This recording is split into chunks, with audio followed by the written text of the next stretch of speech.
Well, we've officially reached that dark period on the WWE calendar between the Royal Rumble and before the actual build to WrestleMania starts, where, like, the pay-per-views between now or Rumble and Mania are so freaking inconsequential that it's kind of hard to get excited about these. But hey, we got a big honking metal thing, so get excited about that, I guess. Yay! It's time for Elimination Chamber. Here we freaking go. My name is Nikki V, and I'm joined by Kanako the Squirrel. I survived a flood. Yay, you're not dead. And Voice of Reason. I had snow. I got it's a normal occurrence now. I had comfortable 60-degree weather. Oh, lucky you. Yo, I'm sure y'all will be able to make fun of me and whenever the summer comes around and it's like fucking, I'm over here in Louisiana and it's 199 degrees. Well, actually, last year that was New York, where we had like nothing but 100-degree weather for a complete week. I had a foot plus of water go through my entire unit, and now I'm living with my parents again. Yes. Either of you do not get to complain about, it's a bit snowy, it's a bit hot. We have hurricanes here. Yes, we also have them. They're terrible. They suck. Yeah, they suck. Yes, they do. Have you ever heard of Hurricane Katrina? Have you ever heard of Hurricane Sandy? They're not great. Yes. Anyway, let's not talk about hurricanes, although I think a storm should be a name of a Stand back. pay-per-view. There's a hurricane coming through. Yes. Didn't he just get signed as like a trainer or something like that? I think he's working backstage some... Producer, yes. Yeah. That's cool. Yeah, that's a lot of people are getting signed as producers. I know Jarrett's now working as a producer, and someone else, Sean Davari. Yes. I forgot about OG Davari. Anyway, we have a lot of... I'm sorry. Are you bored? No, I just woke up. Very interesting. No, I just woke up. Well, maybe we should tell him about the stuff at Nintendo Direct. Yes. Please don't. Don't worry, we won't. Anyway, we have a couple of matches to get through, starting off with the pre-show match. It is for the Cruiserweight title. Akira Tozawa will try and challenge Buddy Murphy for the Cruiserweight title. Okay, Kanako, you can start yawning again. What? I think this match is going to be really good, but we know the result. Oh, yeah, that's never the problem with the Cruiserweight title matches. As a matter of fact, the highest rated match, according to Dave Meltzer, from Royal Rumble was that big fucking four-way, which... Because it was good. Had great matches. Personally, I would have went with one of the women's matches, but yeah, I guess it was good. Yeah. But, Tozawa versus Murphy. I love Akira Tozawa. He's great. He's basically the pill bugs from Bug's Life if given human form. Tell me I'm wrong. Now I'm just picturing Tozawa's face on the pill bugs, and yeah, I can kind of see You're it. fired! I see the pill bugs being more a Santino thing, but okay. Oh yeah, I've actually could probably swap out both of them. Yeah, one on each. There you go. There you go. But yeah, Buddy Murphy's winning. This is not hard. If he's losing it there's a reason why I don't like these next two pay-per-views, because WWE has an aversion to changing titles at those two shows to the point it's hilarious. Yeah, there's only been one seriously big title change at one of these kinds of pay-per-views that I can remember, and that's Eddie Guerrero taking the title off of Bork. There's also 2016. Remember Bray Wyatt going over both Cena and Styles in the Elimination Chamber. Right. Okay, fair enough. You got me there. Yeah, so that was 2 years ago. Next match. All right, next up, we have Braun Strowman versus Baron Corbin. I've only gotten this match 5 times on Raw. More than 5. I lost Can we at least throw in a stipulation or something? Or Strowman could actually do something instead of languishing in the mid-card. remember when he was like gonna take the title off of Brock? Remember that? Yeah. I remember that. Petridge Farm remembers that. No, they don't. It's been that long. But, okay. So here's the question with this match. Which of these two guys are they planning on actually doing something with at WrestleMania? Strowman, because he's big, and Vince McMahon's track record is if they're big and strong, book them. Yeah, and like they're gonna do stuff with Strowman. I don't know what the fuck they're gonna do with Corbin. Like his character gets humiliated on a weekly basis. He is honestly, what he should be doing is the whole what William Regal did after his GM run. Team up with the Un-Americans? I think that was before. Or between, maybe? He was GM a few times. But still, he has to like distance himself from the whole GM thing, which they haven't. He's still wearing the same shit. Yeah. Yeah, he needs to get back to his like black wolf heavy attire. Metal. Yeah. Metal stuff. Yeah. So that's why I preferred that Strowman compared to that Corbin compared to what they're doing now. Yeah. So yeah, Strowman wins this. Otherwise, I don't know what WWE is trying to do with Strowman's booking. Yeah, they need to end this feud fast. Yeah. Speaking of feuds that need to end fast. Oh boy, yeah. Before we go on to that one, I'm just wondering what does Strowman do at WrestleMania? Because like, I have no idea. I mean, he could go to the he could swap brands. That usually happens after Mania, though. Yeah, but I just want to see him crush R-Truth. I mean, that'd be nice, but I'd kind of rather see Andrade do that. I'm fine with anyone doing that to R-Truth. But anyway, next match. Now, this is interesting. It is a handicap match for the IC title. Bobby Lashley and Lio Rush versus Finn Balor. Question: If Lio Rush pins Finn Balor, does he become the IC champ? I don't know. They haven't specified the rules, because usually when they specify if anyone pins anybody, they become the IC title, but they have not specified those rule set. So, if that's the case, I think this still would have the title on Lashley. Unless in the next couple of days they specify, if Lio Rush pins Balor, he also becomes the IC champ. Or this is a very interesting point that I can almost guarantee that WWE will not explain. Yes. So no, I also say that because if when they specify the rules, there will be like something will happen, like, oh, by the way, and Lio Rush takes it off of Bobby Lashley, and then Lio Rush becomes the new IC champ. Please don't. Then why isn't this match a triple threat?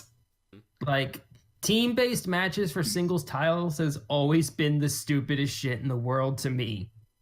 So this match has one glaring, massive, look at this. This is a thing that most likely is going to happen. And I don't know whether that's WWE being stupid or WWE trying to misdirect people. Could be both. Yeah. That thing being, oh, Balor is going to pin Rush.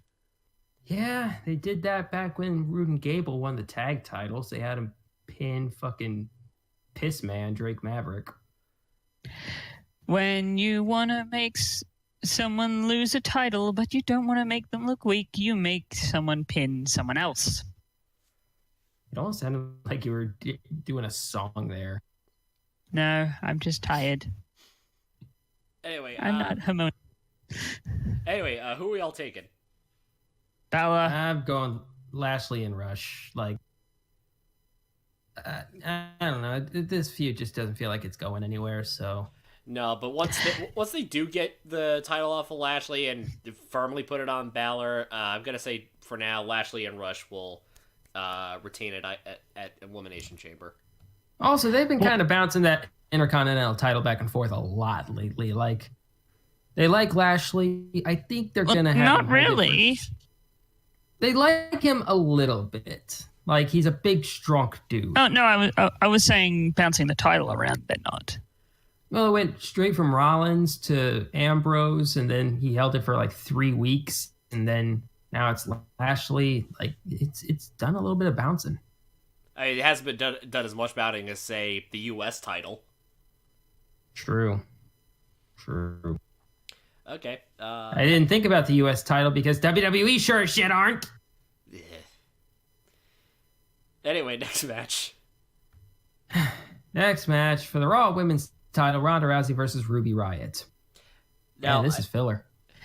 Now, it's... yeah, but the question is, will it be good filler? Oh, probably. No.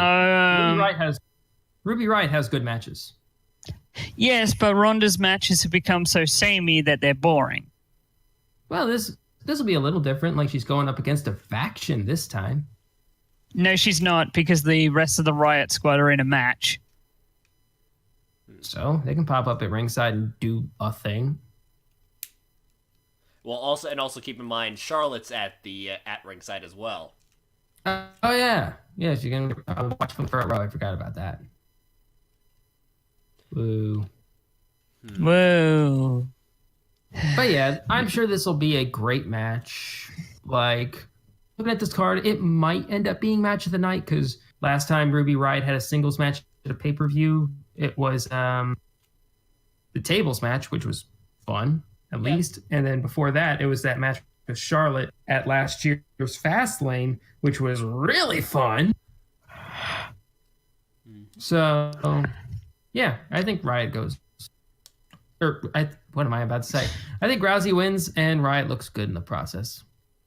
Yeah, I could see that. If they, I think this is just a match to advertise as Mania. This is not going to be a competitive match. This is going to be one of those ones where Ruby gets caught in an armbar early on. Rousey's looking at Charlotte and just forces Riott to submit while just staring daggers at Charlotte. Oh, yeah, I'm sure that's how the match is going to finish, but I'm sure that it'll be after like 10 or 11 minutes. I'm saying like under 5. Under 5? Nah, I'll say under 10. All right, so that's a prop bet we can do for this one. Kanako is under 5, Boyce has 5 to 10, and I have more than 10. Okay, 10. Okay, there we go. I'll add that in. All right, next match. For the SmackDown Tag Team Championships, Miz. Yes, that is the actual name for Miz and the Usos. Miz and Shane McMahon versus the Usos. Okay, so I don't see this tag team lasting very much longer. Like, okay, cool. They won the tag titles. I am sure that this is great, I guess. But So I think they need to start building towards the inevitable Shano versus Miz match at Mania. I think that is going to happen not at Mania now. I don't think it's going to happen until SummerSlam. That late? That's a long time, dude. They would have... Honestly, I think they would do it... I'm trying to think, because I think what they want to do, if as far as dealing with a McMahon and one of the wrestlers, I know they want to do Steph versus Becky at one point, as well, and I know they've been teasing Miz versus Shane, but the question is, what would be an opportune time to pull the trigger on that? Now, with Becky and Steph, the best place to do that would be in a stipulation pay-per-view like Money in the Bank or Extreme Rules, where you can actually get down and gritty and be like a real physical brawl. Miz and Shane is a little different because both can out-wrestle each other. They both can wrestle each other really well. So this is a little trickier situation of where do you pull the trigger. I would say, like, this whole Miz McMahon thing has been going fine just now. It's been going good. Like, if they drag this out too much longer, though, it will get stale. This only has so much mileage to it. I think that they drop the title to the Usos here. They have one more shot at the title at Fastlane, lose, Miz turns on McMahon, and they have the match at Mania. Plus, if you do it here, you can have Stephanie versus Becky at SummerSlam, and you're not, like, diluting the product with too many McMahons. Yeah. Okay. Yeah, I would actually say night after Elimination Chamber, though, with McMiz and Usos. So I'm actually going to say... So... I do think the Shane Miz match will happen around Mania time, if not the first match on the card at Mania. But I don't think they're going to lose the titles here. I think they're going to wait till either like night after Elimination Chamber or in the coming weeks after, or Fastlane, and then that's when they'll pull the trigger on a Shane heel turn. That's what I'm going to say. Okay. So, you know how WWE is having issues with making talent happy? Mm-hmm. Yep. And there is a certain group that has gone missing off SmackDown. I don't know where they've gone. It's worrying. Well, I think at Mania, we could see the authority of Miz and McMahon versus Sanity. Ooh. Like So, for the title? For the title. Okay. So imagine Sanity's entrance. Oh, they'll actually come flying in on a helicopter. Oh, if they're allowed to, because I mean, you have to find like a good landing spot at MetLife. And unless you do the repelling shtick. But that's not the safest. WWE hasn't got the safest track record with repelling. What's that in the sky? It's a bird. It's a plane. It's Owen Hart. Oh. Oof. Big oof. Big oof. Yeah. So anyway, I'm taking McMiz. Me too. With a side of fries. I'll take the Usos. I'll take the McMiz with a side of fries. All right, so next up, we finally come to our titular event, the Elimination Chambers. And our first one is for the WWE title. We have Daniel Bryan, Samoa Joe, AJ Styles, Jeff Hardy, Randy Orton, and Kofi Kingston? Yeah, apparently last Sunday, Mustafa Ali suffered a concussion. Yeah, that sucks. Yeah. Which is a shame. Which is a shame because I think, given what happened on the night before, this past Tuesday, I think Ali would have gone all the way up until Styles would have knocked him senseless. Oh yeah, like they gave Kofi the Ali spot, and they made sure to make him legitimate. Yeah. And I'm just thinking here. I'm looking into my mind's eye at the WrestleMania card. Ray's probably going to fight Andrade. Styles is probably going to face Orton. Maybe they could turn Joe in time for him to face Daniel Bryan, but Joe is a face. Joe's way better as a heel. Yeah, he's been doing well as a heel. I don't think they would do that. So, looking at who could possibly face Daniel Bryan, the obvious answer coming into focus, it needs to be Kofi Kingston. Like, I've been saying this for fucking ever. like they need to start pushing the New Day for singles titles.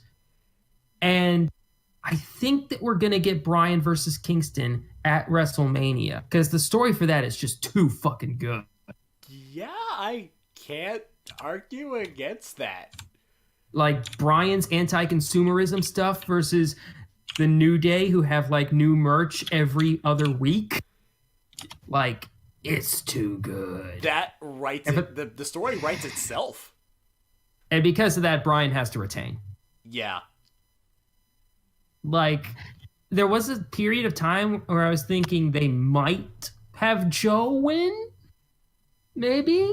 Because nobody's expecting a title change. Like, looking at who we have on the card, like, Bryan is an overwhelming favorite to retain.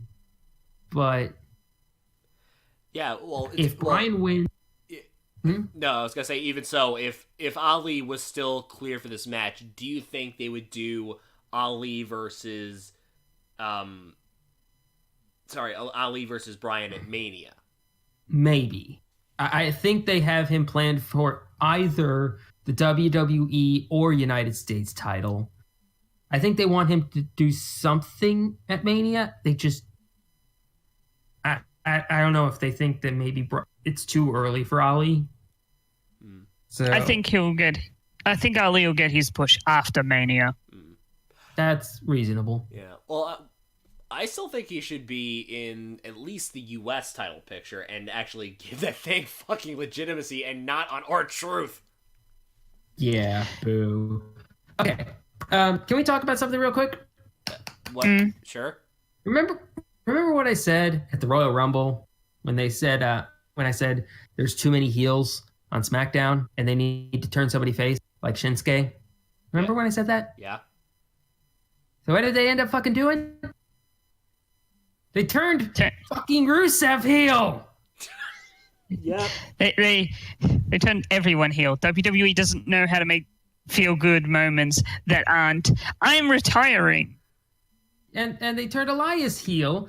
And they're bringing up Lars Sullivan, who's a heel. And they're bringing up EC3, who is now maybe aligning with Alexa Bliss, maybe? Which would make him a heel? I don't know. And they're bringing back Mojo Rawley? Who's a heel? I know that we say that people need to turn heel because that makes their characters more interesting, but you need fucking some faces! Well, Kevin Owens is coming back, and it looks like he's a face. No, I think he might actually be coming back as a face. Yeah, he came back as there is also Sammy, but there's Sammy. Odds are at least one of those guys is going to be heel. There's also another duo that is returning soon, which we haven't really talked about. Who? Yeah. Oh, right. Okay. Oh, right. Hardy and Wyatt. I forgot. Okay. Well, they'll so there is one idea I had for after this match. So Bryan's collecting himself a little group. I know what you're talking about. What if Wyatt came back, but he had a couple more friends with him, and then at Mania we have two matches. We have Bryan versus Wyatt, and Bryan's faction versus Wyatt's faction. Actually have some connective tissue in Mania matches. I'd like that. Like again, the writing is also on the wall. I like that as well as the New Day thing. I'll be surprised if they do pull that off. I'd rather the New Day if they're going to do the singles thing with New Day, I'd rather have them go after like the US title or something. Like I think you could actually do it like 3 different titles. I think you could have Xavier Moonlight on 205 Live and have him pick up the Cruiserweight title. I think you could have Big E go for the US title, and you could have Kofi go for the WWE title. Have them win all the title.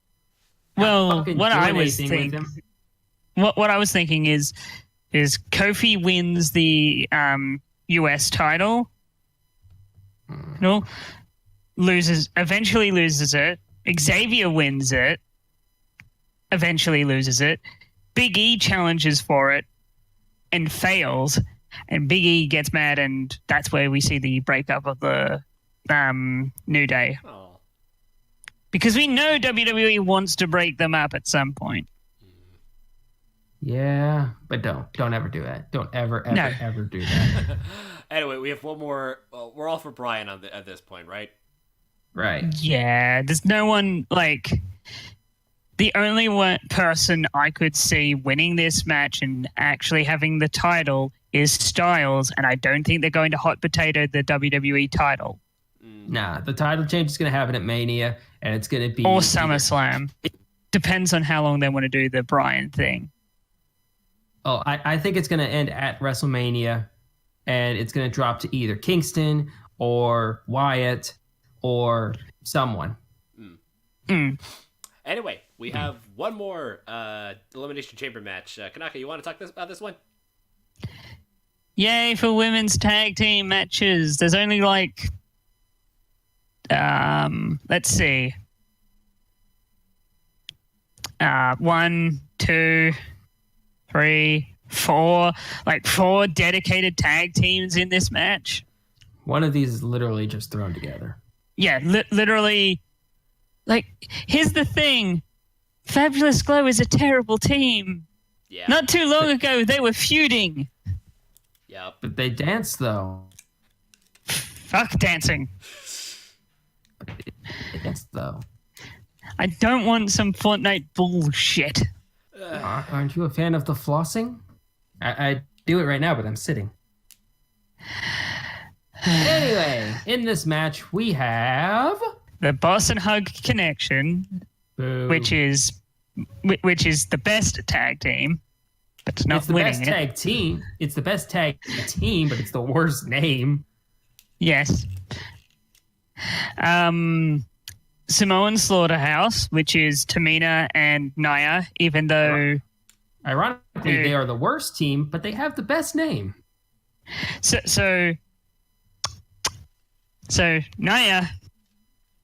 Nia is Australian, and Tamina's from Fiji.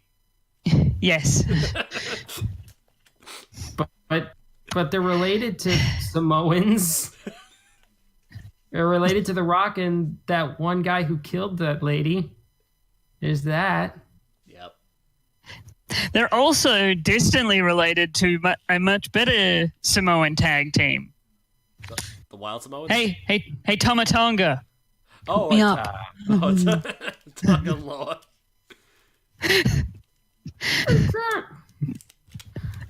Anyway, Bullshit.